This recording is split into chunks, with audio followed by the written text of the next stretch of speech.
Greetings, mere mortals, and welcome to another Monster Month. And this year, we'll be looking at Cobra frickin' La. I hate you all, but I am your humble servant, so I will comply. And why not start with a humble servant? Meet the Cobra-La Royal Guard! This figure was released in 1987 with all original body parts. Now, since this is Monster Month, let's first look at this figure as just a monster toy, unrelated to G.I.Joe. So, does it work as one? Well, I guess it does, but in a very kid-friendly way.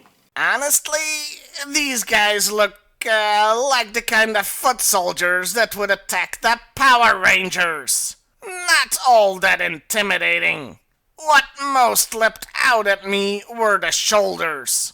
The way this thing is designed, the arms don't look like they attach to the shoulders, but more down on the torso. And honestly, I can't tell if this is an intentional design choice to make him look more alien, or just a screw-up. It's just not a good look. The overall look of this creature, well, that's very much insect-like. It's one of the reasons why Timur refers to Cobra-La as buck people from the Himalayas, while most other folks call them snake people. He's got armor that looks like an exoskeleton, to say nothing of the head. Actually, come to think of it, this figure sends mixed messages about his outfit. It's easy to see it as just part of his body, meaning he's naked.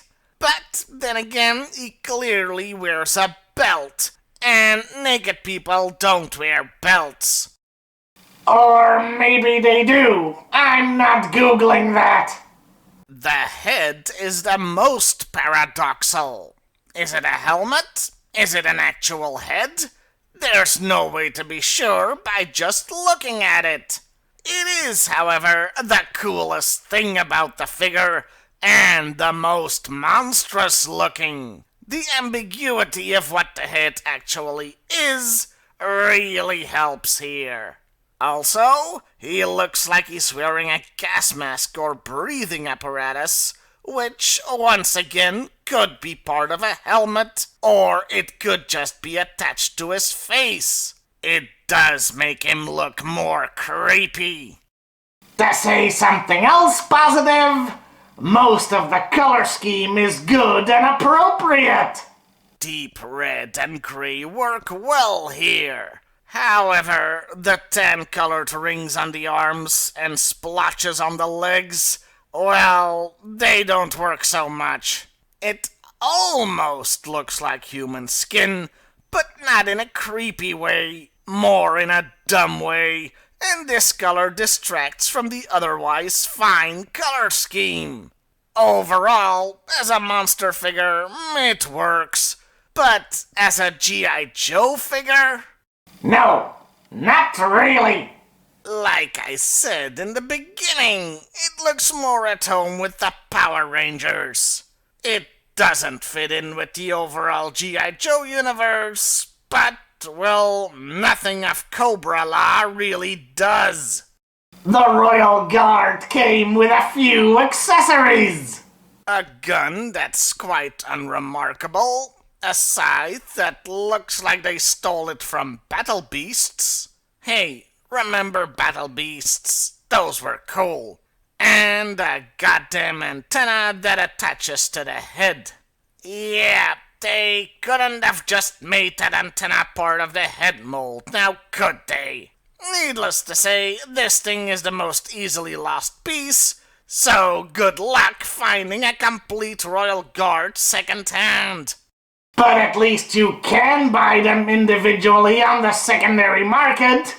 Back in '87, you couldn't. You see, the Royal Guard was only available as part of a Cobra-La 3-pack with 2 other characters. Not very conductive to army building. And that was the only toy the Royal Guard ever got. Yeah, Hasbro has not been keen to revisit much of Cobra-La. That means it's time to move on to the character, starting with the file card. It says Royal Guards are bred and surgically altered for size, strength, and endurance. Apart from the surgery, that makes them sort of like the Urukai from Lord of the Rings. Makes them more monstrous, I think. The card goes on to say they are encased from head to foot in organic insectoid armor, making them impervious to anything up to high explosive anti-tank ammunition. So, it's not really an exoskeleton then, though encased seems to suggest the armor isn't removable. Except they do have that belt, so the pants at least come off. I guess even enhanced super warriors need to pee sometimes. And hey, if they're wearing helmets, then they're also being bred for having tiny, tiny heads. We do find out why they are called Royal Guards. They are the personal protectors of Galabulus, ruler of Cobra-La. The card ends with an anecdote. There was once a revolt in Cobra-La. Well, that does make sense. Cobra-La is pretty revolting. I am so sorry. Anyway, 500 noblemen stormed the palace while Galabulus was sleeping, and they faced 20 royal guards.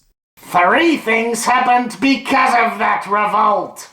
500 noblemen were now dead noblemen. 1 guard was lightly injured, and Galabulus slept through the whole thing. So yeah, the card tries to make these guys look pretty badass. Also, this is like one of the only times death is directly referenced on the file cards. So that's worth noting. Their only weakness is that they can't really think creatively on the battlefield. They are only good at taking orders. Cobra-La didn't appear in the original comics, so that just leaves the cartoon. Where, as we all frickin' know, they did show up. Boy, did they ever show up! This was, of course, in G.I.Joe the movie. They are introduced when a group of Joes follow Cobra into Cobra-La. That is not what I would call an intimidating battle cry! However, what they do is impressive. One takes out Quick Kick without much trouble. And then it's time for the epic showdown! A Royal Guard against Snake Eyes! The greatest ninja warrior in the history of G.I. Joe! Let's see how that goes! Ha! Pwned! He got taken out like... What's the correct expression here? Like a little bitch. Yep, that'll do. If you watch closely, you can pinpoint the exact moment the hearts of comic book fans break. What? Okay. Timmer has asked me to read this disclaimer. We here at Half the Battle like Snake Eyes as much as the next guy. But he did get overused and made overpowerful, and this is like the only time in the franchise where they treat him as just another Joe. Anyway, the next time we see the Royal Guards in action, they have already lost their supreme power, as when the Joes try to break out, they take them down really easily. Oh, and it gets worse. When they fight in the final battle for Cobra-La, they're basically the same cannon fodder as the ordinary Cobra troopers. Man, they lost their shine quick. Yeah, they became pretty much a non-factor at the end, but they'll always have that win over Snake Eyes. And that was the Cobra-La Royal Guard. Overall, the file cards made them look strong, and they started out that way in the movie, but soon got deflated. The toy doesn't fit in with G.I. Joe, but is a half-decent monster. And the sad thing is, this figure is like the best of the original 3 Cobra-La toys. That's right, mere mortals. It's all downhill from here. But that is something for the next time. Until then,